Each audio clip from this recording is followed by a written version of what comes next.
കേരളത്തിൽ 100% ലൈംഗിക ശേഷിയുള്ള എത്ര പുരുഷന്മാരുണ്ടെന്ന് ഓരോരുത്തരും പുനർചിന്തനം ചെയ്യേണ്ട സമയം കഴിഞ്ഞിരിക്കുന്നു. നമസ്കാരം. നിങ്ങൾക്ക് പേഴ്സണലായിട്ട് ലൈംഗിക ശേഷിക്ക് എന്തെങ്കിലും പ്രശ്നമുണ്ടോ? ശരിക്കും നമ്മൾ മറ്റുള്ളവരും ഇങ്ങനെ തന്നെയാണെന്ന് വിചാരിക്കും. പക്ഷേ ശരിക്കും 60% പോലും ലൈംഗിക ശേഷി ഇല്ലാത്തവരാണ് കേരളത്തിൽ കൂടുതൽ എന്നാണ് ഇവിടെ പഠനങ്ങളിൽ തന്നെ തെളിഞ്ഞിരിക്കുന്നത്. ഇതിനെല്ലാം പരിഹാരമുണ്ട് എന്ന് പറഞ്ഞിട്ട് ഞാനൊരു പാരമ്പര്യ വൈദ്യനായിട്ടുള്ള ഒരു വ്യക്തിയെ കാണാൻ വന്നതാണ്. കാരണം ഇത് ഞാനൊരു മാസം മുമ്പ് ഇത് പരീക്ഷിച്ച് വിജയിച്ച ഒരു മരുന്നായതുകൊണ്ടാണ് ഞാനിത് നിങ്ങളുടെ മുമ്പിൽ അവതരിപ്പിക്കുന്നത്. കാരണം ഇന്ന് ലോകത്തിൽ കേരളത്തിലാണ് ഏറ്റവും കൂടുതൽ ലൈംഗിക ദാരിദ്ര്യം അനുഭവിക്കണേ എന്നാണ് പറയണേ. ശരിക്കും യുവാക്കളൊന്നും നമ്മുടെ ലൈംഗിക ശേഷി കുറവ് തുറന്നു പറയുന്നില്ല എന്നാണ് ശരിക്കും ഇതിൻ്റെ വിദഗ്ധർ തന്നെ അഭിപ്രായപ്പെടണേ. ആരും മടിക്കേണ്ട. നമ്മുടെ ജീവിതത്തിലെ ഏറ്റവും പ്രധാനപ്പെട്ടതും നമുക്ക് ഏറ്റവും അത്യാവശ്യമായ ഒന്നുമാണ് ലൈംഗികത എന്ന് പറഞ്ഞാൽ അത് തുറന്നു പറയേണ്ടത് തന്നെയാണ്. പക്ഷെ സമൂഹത്തോട് പറയേണ്ട. നമുക്ക് ഇതിനെക്കുറിച്ച് ഈ ലൈംഗികത എങ്ങനെ അതായത് കപ്പലണ്ടി പരിപ്പ്, അതുപോലെ തന്നെ അണ്ടിപ്പരിപ്പ്, ബദാം ഇതെല്ലാം കഴിച്ചിട്ട് വീട്ടിൽ അടങ്ങി ഒടുങ്ങിയിരുന്ന ലൈംഗിക ശേഷി തിരിച്ചു കിട്ടില്ല. പക്ഷേ ഇത് തിരിച്ച് നമ്മുടെ ഏത് പ്രായത്തിൽ വേണമെങ്കിലും ലൈംഗിക ശേഷി നമുക്ക് തിരിച്ചു കിട്ടാം. അതിനുള്ള ഒരു മരുന്ന് കണ്ടുപിടിച്ച ഒരു വ്യക്തിയാണ് നമുക്ക് കാണാൻ പോകുന്നത്. വരൂ.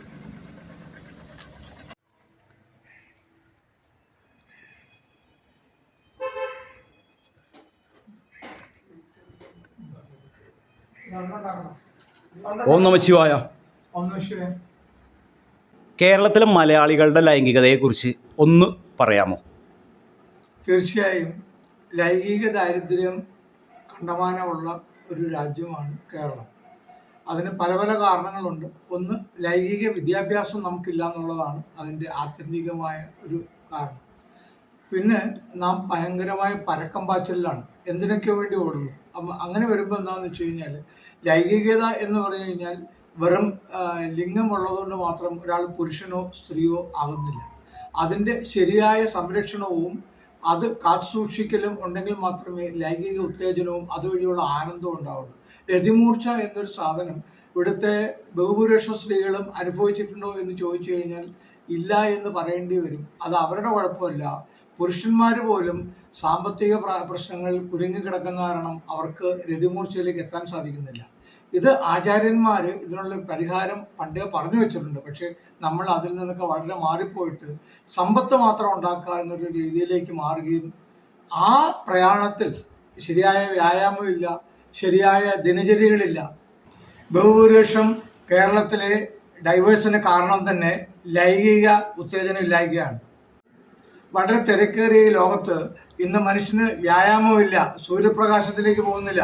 അങ്ങനെയൊക്കെ വരുമ്പോൾ ഈ ലൈംഗിക അവയവങ്ങൾ വെറും പ്രാഥമികമായിട്ടുള്ള മൂത്രം ഒഴിക്കാനോ മാത്രമേ ഉപയോഗപ്പെടുകയുള്ളൂ. ശരിയായ അതിൻ്റെ ഉത്തേജനമൊക്കെ വരണമെന്നുണ്ടെങ്കിൽ ആ രീതിക്കുള്ള കാര്യങ്ങളിലേക്ക് നാം നീങ്ങണം. വ്യായാമം വേണം, ആനന്ദം വേണം, സന്തോഷം ഉണ്ടാവണം. മാനവരാശിയുടെ നിലനിൽപ്പ് തന്നെ ലൈംഗികതയിലാണ്. സുഖഭോഗം, സുഖഭക്ഷണം, സുഖനിദ്ര, ഈറ്റിംഗ്, മേറ്റിംഗ്, സ്ലീപ്പിംഗ്, അത് ബാലൻസ്ഡ് അല്ലെങ്കിൽ അവർക്ക് ജീവിതമില്ല. ശരി, കേരളത്തിലെ ജനങ്ങളോട് ഇതിനൊരു പരിഹാരം എന്ന രീതിയിൽ താങ്കൾക്ക് എന്താണ് പറഞ്ഞു കൊടുക്കാനുള്ളത്? തീർച്ചയായും വേദപുരാണങ്ങളിൽ പറഞ്ഞിട്ടുള്ള നമ്മുടെ ഹെമ്പ്, അതിൽ നിന്നുള്ള കണ്ടമാനം മരുന്നുകളുണ്ട്. അതിൽ ഏറ്റവും മർമ്മപ്രധാനമായിട്ടുള്ളതാണ് മദനകാമേശ്വരി ലേഹ്യം എന്ന് പറയുന്നത്. അത് ശാരീരികമായിട്ടും മാനസികമായിട്ടും ഉള്ള ഉത്തേജനം ഉണ്ടാവുകയും നമ്മുടെ ചെറുപ്പം വരികയും നമുക്ക് വീര്യവർദ്ധനവിനും പറ്റിയ ഒരേ ഒരു മരുന്നാണ്. അത് കാലാന്തരങ്ങളായിട്ട് നമുക്ക് നഷ്ടപ്പെട്ടിരുന്നു. ഇപ്പോൾ അത് തിരിച്ച് സർക്കാരിൻ്റെ തിരിച്ചറിവിൽ ആയുഷ് വഴി നമുക്ക് തിരിച്ചു വന്നിട്ടുണ്ട്. അതിന് പെർമിഷൻ ആയിട്ടുണ്ട്. അതുമായിട്ടാണ് ഞാൻ നിങ്ങളുടെ മുമ്പിലിരിക്കുന്നത്. ഇത് താങ്കൾ പരീക്ഷിച്ച് വിജയിച്ച ഒരു മരുന്നാണോ? തീർച്ചയായിട്ടും കാലാകാലങ്ങളായിട്ട് ഋഷിവര്യന്മാരാൽ പോലും പരീക്ഷിച്ച് നിരീക്ഷിച്ച് ഇതിൻ്റെ ഗുണഗണങ്ങൾ ലോകം മൊത്തം അറിയപ്പെടുന്നതാണ്. മദനകാമേശ്വരി എന്ന് പറയുമ്പം തന്നെ അറിയാം അത് ഹെമ്പിൽ നിന്നുണ്ടാക്കുന്നതാണ്. പക്ഷെ ഇത് അടുത്ത കാലത്ത് ഒരു ബാനായിരുന്നു. ഇപ്പോൾ സർക്കാർ തലത്തിൽ, അന്താരാഷ്ട്ര തലത്തിൽ തിരിച്ചറിഞ്ഞ് അവർ ഇത് മരുന്നുണ്ടാക്കാൻ അനുവദിച്ചു. ആയുഷ് എന്നുള്ള നമ്മുടെ ആയുർവേദ ശൃംഖലയിൽ നിന്നാണ് സർക്കാർ പോലും ഇത് നമുക്ക് തിരിച്ചു തന്നിരിക്കുന്നത്. അതൊരു ഭയങ്കര അനുഗ്രഹമായിട്ട് തന്നെ നമ്മൾ ഇതിനെ ഉപയോഗിക്കണം. ഇത് പ്രായപൂർത്തിയായിട്ടുള്ള ഏത് പ്രായക്കാർക്കും ഇത് അനുയോജ്യമാണോ? ഈ മരുന്ന് ഉപയോഗിച്ച ലൈംഗിക ശേഷി വീണ്ടെടുക്കാൻ പറ്റുമോ? ലൈംഗിക ശേഷി മരുന്ന് തിരിച്ചെടുക്കാൻ ഇത് മതിയാവും. പക്ഷേ ഇതിനോടൊപ്പം മറ്റുള്ള ചര്യകൾ ചെയ്താൽ മാത്രമേ 100% പൂർണ്ണമായൊരു വിജയം ഉണ്ടാകുകയുള്ളൂ. ഇത് മാത്രം കഴിച്ചിട്ട് അവൻ്റെ ചര്യകളിൽ മാറ്റമില്ല എങ്കിൽ ബുദ്ധിമുട്ടായിരിക്കും.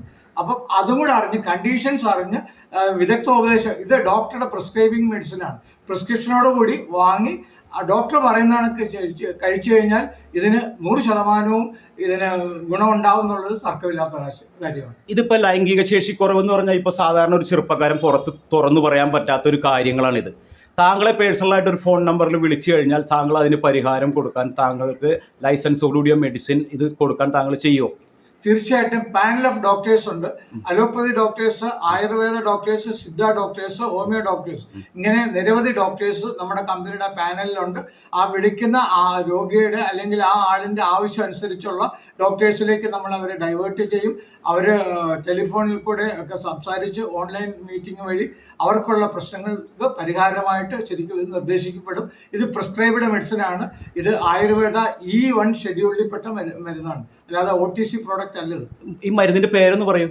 മദനകാമേശ്വരി ലേഹ്യം എന്നാണ്. ഇത് ഈ ലൈംഗികതക്ക് മാത്രമാണോ, വേറെ എന്തെങ്കിലും ഇത് ഉപയോഗിക്കാറുണ്ടോ? തീർച്ചയായിട്ടും ഇതിന്റെ ഘടകങ്ങൾ പലതും നമുക്ക് മാനസിക, അതായത് എല്ലാ അസുഖങ്ങളും വരുന്നത് ആദിയിൽ നിന്നാണ് വ്യാധി, വ്യാധിയിൽ നിന്നാണ് അന്ത്യം. അങ്ങനെ ആദി എന്ന് പറയുന്ന ടെൻഷൻ മാറാൻ ഇതിന്റെ പല ഘടകങ്ങളും ഇത് പ്രയോജനപ്പെടും. ഈ മരുന്ന് ഉപയോഗിക്കേണ്ട വിധം ഒന്ന് പറഞ്ഞു തരാമോ? തീർച്ചയായിട്ടും. അതായത് ആയുർവേദ സിദ്ധാന്തം അനുസരിച്ച് 3 തരത്തിലാണ്. ഒന്ന് അരിഷ്ടം, പിന്നെ ആസവം, പിന്നെ ലേഹ്യം. അരിഷ്ടം എന്ന് പറഞ്ഞു കഴിഞ്ഞാൽ ഫെർമെന്റ് ചെയ്യുന്ന അവസ്ഥയാണ്, അതിലേക്ക് ആൽക്കഹോൾ വരും. ആസവം എന്ന് പറഞ്ഞാൽ ബ്ലെൻഡ് ചെയ്യുന്നതാണ്. ഈ അങ്ങാടി മരുന്നുകളെല്ലാം കൂടെ ചേർത്ത് തിളപ്പിച്ച് കുഴമ്പ് രൂപത്തിലാക്കി എടുക്കുന്നതിനാണ് ലേഹ്യം എന്ന് പറയുന്നത്. പൊത്തെന്നാണ് ഉത്തരേന്ത്യ പറയുന്നത്. അപ്പം മദനകാമേശ്വരി ലേഹ്യം രാത്രി കിടക്കുന്നതിന് മുമ്പ് 1 സ്പൂൺ, അത് പിന്നെ BMI അനുസരിച്ച്, അതായത് ബോഡി വെയിറ്റ് ഇൻഡെക്സ് അനുസരിച്ച്, മാസ് ഇൻഡെക്സ് അനുസരിച്ച് ഓരോരുത്തർക്ക് 5 ഗ്രാം മുതൽ 15 ഗ്രാം വരെ കഴിക്കാം. അത് ഓരോരുത്തരുടെ ഡോക്ടർ പ്രിസ്ക്രിപ്ഷൻ അനുസരിച്ച് കഴിക്കാവൂ. അല്ലാതെ ആരും സ്വന്തം ഇഷ്ടപ്രകാരം മദനകാമേശ്വരി ഓർഡർ ചെയ്യരുത്. ഓർഡർ ചെയ്തിട്ട് അവർ ഡോക്ടറുടെ പ്രിസ്ക്രിപ്ഷൻ അനുസരിച്ച് കഴിച്ചു കഴിഞ്ഞാൽ നല്ല ഊർജ്ജസ്വലത ഉണ്ടാവും, ഒരു സംശയവും വേണ്ട. ഇത് ഡോക്ടർ കാര്യങ്ങളെല്ലാം താങ്കൾ തന്നെ സെറ്റ് ചെയ്ത് ഞങ്ങൾ അറേഞ്ച് ചെയ്ത് കൊടുക്കും. ഡോക്ടേഴ്സിനെ അറേഞ്ച് ചെയ്യും. ക്വാളിഫൈഡ് ഡോക്ടേഴ്സിന്റെ പാനലുണ്ട്. വിളിക്കുന്നവർക്ക് നമ്മൾ അറേഞ്ച് ചെയ്ത് കൊടുക്കും. നിങ്ങൾക്ക് നമ്മുടെ നമ്പർ വേണമെങ്കിൽ കൊടുത്തോളൂ. ഇതിന് സൈഡ് എഫക്റ്റോ അങ്ങനെ എന്തെങ്കിലും ഇന്ന് വരെ റിപ്പോർട്ട് ചെയ്തിട്ടുണ്ടോ? ഇതുവരെ റിപ്പോർട്ട് ചെയ്തിട്ടില്ല. ഇത് 100% ആയുർവേദപരമായിട്ടുള്ള ഒരു മെഡിസിൻ അല്ലേ? തീർച്ചയായിട്ടും. ഇത് ആയുഷ് അപ്രൂവ്ഡ് മെഡിസിനാണ്. ഗവൺമെന്റ് ഓഫ് ഇന്ത്യയുടെ ആയുഷിന്റെ അപ്രൂവ്ഡ് മെഡിസിനാണത്. മരുന്നായിട്ട് ഷെഡ്യൂൾഡ് E1 വരുന്ന മരുന്നാണ്. അതാണ് പറഞ്ഞ പ്രിസ്ക്രിപ്ഷൻ വേണമെന്ന്. അപ്പൊ ഡോക്ടറുടെ അനുമതിയോട് കൂടിയാണ് ഇത് കഴിക്കേണ്ടതും? തീർച്ചയായിട്ടും അനുമതിയോടുകൂടി മാത്രമേ ഇത് കിട്ടിയുള്ളൂ. നമുക്കിവിടെ സ്റ്റോക്ക് ഇല്ല. നമ്മുടെ മധ്യപ്രദേശ് കമ്പനിയിൽ നിന്നാണ് അയച്ചു കൊടുക്കുന്നത് ഓൺലൈൻ വഴി. Okay thank you.